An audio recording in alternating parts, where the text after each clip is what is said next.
So the least favorite thing about the job for me, and it's no wonder that you go straight to people dying, losing residents, finding them, you know, finding them dead.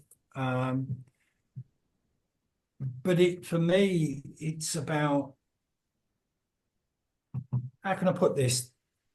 When they have the starting point is that not a lot of people know there is help out there anyway.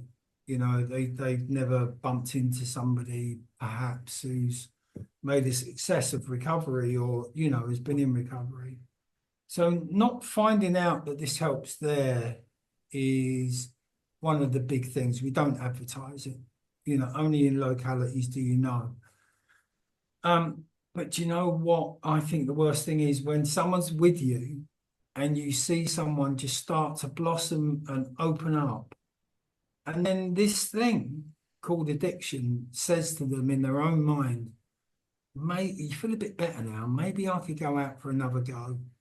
And it's almost as though they want to go and do some more research, or and for me to see people leave and go back out there to that lifestyle and not make it back, and not make it back because they just continue on for year after year, or they meet, clients I work with, if they go back out there in addiction, you suffer a horrible death usually.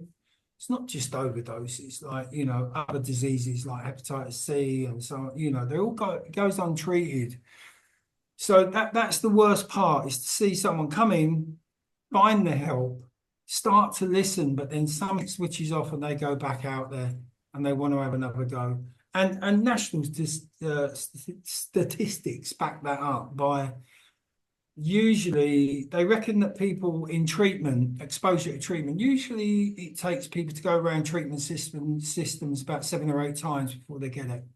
So there's a lot of that going out there and coming in. So again, we have to change people's expectations, because they think, well, actually, you've got a roof over your head, you're getting support. You should, that's it, isn't it? Surely. No, because they're battling with the same demon that had them out there in the first place, and back out they go. And they have to do more research. And then the lucky ones get back, the other ones don't. And then you hear about them a year later or 2 years later or what. So yeah, I think that angle for me is the worst thing.